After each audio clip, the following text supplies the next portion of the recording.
Hello, good day mga kaibigan. Welcome back to my channel. This is Kuya Lods. So in this video, pag-usapan natin mga kaibigan ang tungkol po sa reviewer ng exam sa pagkuha ng driver license po sa LTO. So ang video na ito ay para po sa gustong kumuha ng driver license na gustong hindi dadaan ng mga picture at ang mga question at answer na ito mga kaibigan ay ito talaga yung lalabas, hindi man ito in order pero kailangan mong ipamiliarize mga kaibigan dahil lalabas talaga ito doon sa written exam ng LTO. So yan mga kaibigan, pag tingnan nyo at kung bago pa lang kayo sa YouTube channel natin, don't forget to subscribe para updated po kayo sa mga panibagong video natin. So ngayon mga kaibigan, ito yung reviewer exam ng LTO. So ngayon, ito yung question number 1. Red traffic light means, so red traffic light means go, slow down, stop, or yell. So yung answer yan mga kaibigan, yung mayroong check ay stop. So yan, lalabas yan mga kaibigan doon sa exam. Tapos number 2, yellow traffic light means stop immediately, prepare to stop, go faster, and turn only. So, yung answer dyan is letter B, yung may check mga kaibigan. So, number 3, green traffic light means stop, yield, go, and down. So, letter C yung answer dyan. So, hindi man yan in order talaga doon. At least, mapamiliarize mo na kung ano yung mga sagot sa mga question na yan doon sa lalabas sa written exam or doon sa exam doon sa computer ng LTO mga kaibigan. So, pang-apat, what does the triangular sign mean? Yung triangular mga kaibigan na kulay dilaw or kulay red. So, warning, information, regulation, or direction. So, ang answer dyan is, yan po ay para po sa warning. So, our circular sign with red border means, so, mayroong circular sign, circle, tapos mayroong red na border. So, yung letter A, direction, warning, mandatory, prohibitory, or information. So, in letter C dyan, mandatory or prohibitory. So, no entry, karamihan dyan mga kaibigan, no? So, what does no entry means? So, parking allowed, vehicles not allowed to enter, slow down, one way only. So, no entry means. So, minsan kasi, yung mag-answer dyan is one way only kasi pag one way, meron ding tinatawag na no entry. So, pero ito mga kaibigan, yung pinaka-answer dito is letter B, vehicle not allowed to enter.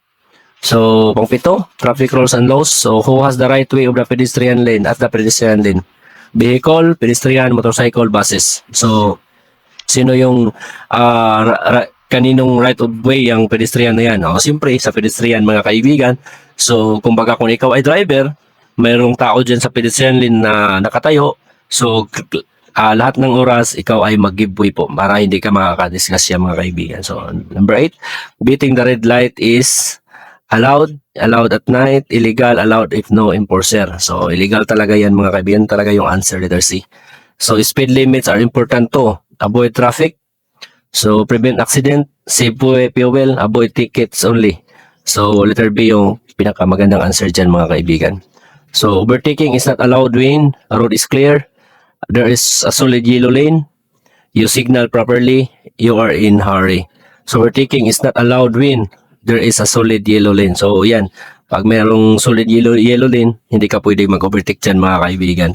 So, sunod, what should you do if a blind curve? So, anong gagawin natin?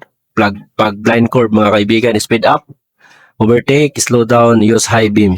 So, letter C yan mga kaibigan, slow down pag mayroong blind curve. 12, under the influence of alcohol is allowed. Allowed with experience, illegal, allowed for short trips.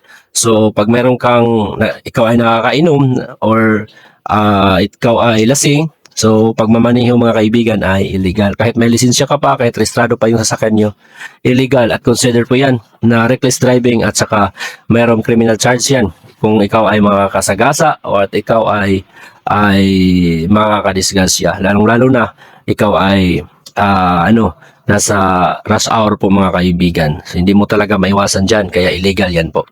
Part 3, safe driving practices. What is defensive driving? So, what is defensive driving? So, yan, nalabas talaga yan doon. Aggressive driving, fast driving, anticipating possible hazards, ignoring the other driver. So, dapat ikaw ay tinatawag na defensive driving. So, yan, anticipate mo na talaga kung anong possible na mangyari. Pag mayroon ka makitang maraming tao, so posibleng mayroong biglang tatawid dyan. Kung mayroon kang nakitang aso, posibleng tatawid dyan sa daan. Kung mayroon kang nakitang pedestrian lane kahit walang tao, so kailangan na mag-slow down ka, baka may taong biglang tatawid dyan mga kaibigan. So yan po ay tinatawag na defensive driving. So letter C, anticipating possible hazard. Oh, tandaan mo lang yan mga kaibigan, familiarize mo lang yan para pag doon sa sa LTO, so alam mo na ano yung answer mo doon. Okay, before changing lanes, you should.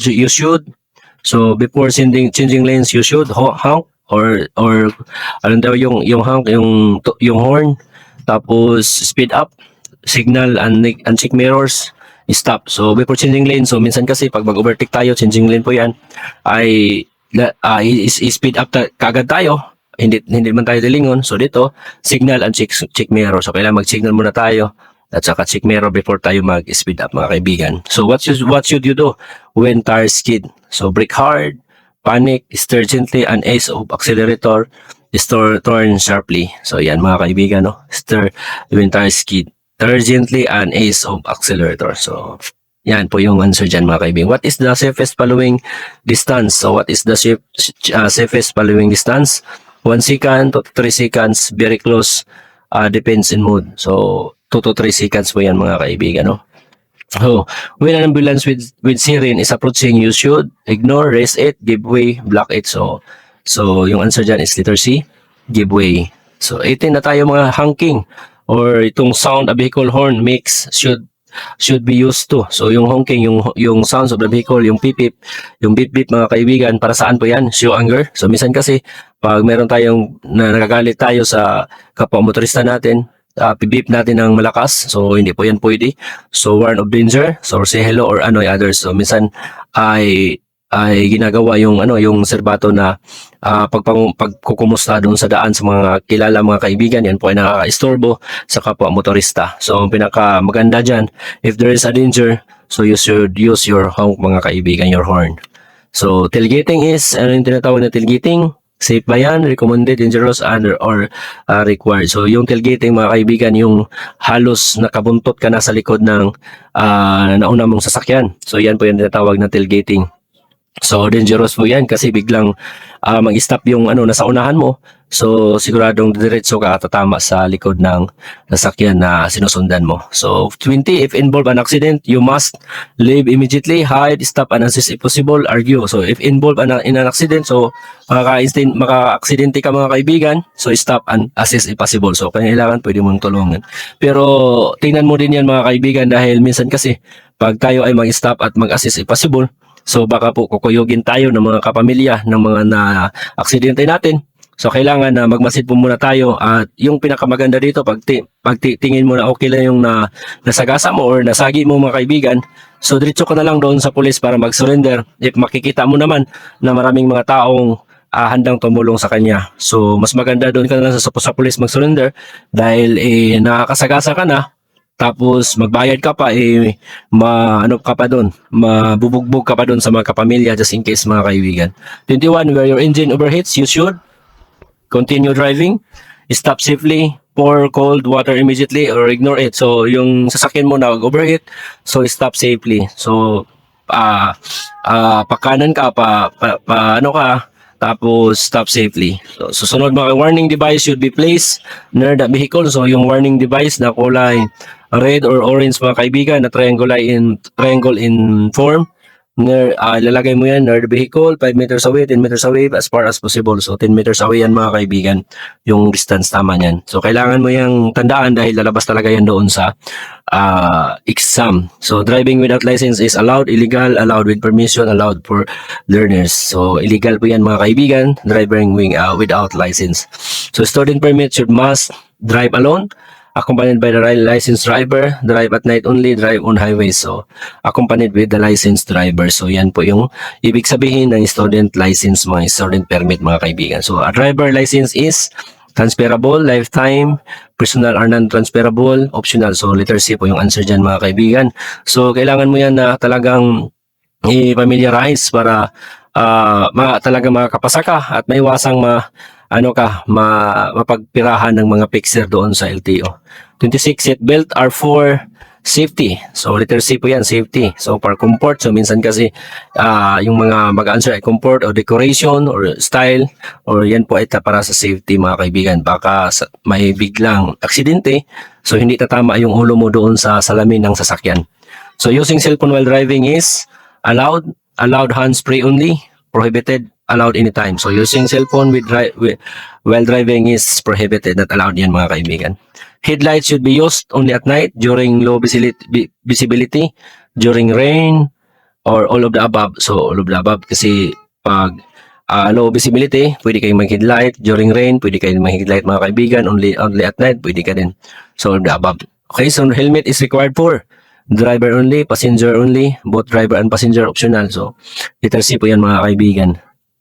Motorcycle rider should live without traffic, follow lane discipline, ignore signs, race others. So, follow lane discipline. So, motorcycle rider should follow lane and discipline. So, yan po mga kaibigan yung mga possible na question natin dito sa LTO sa pag-apply ng driver license. Sana po in this video, ako ay nakakatulong sa inyo para maiwasan pong magkapira yung picture sa inyo mga kaibigan.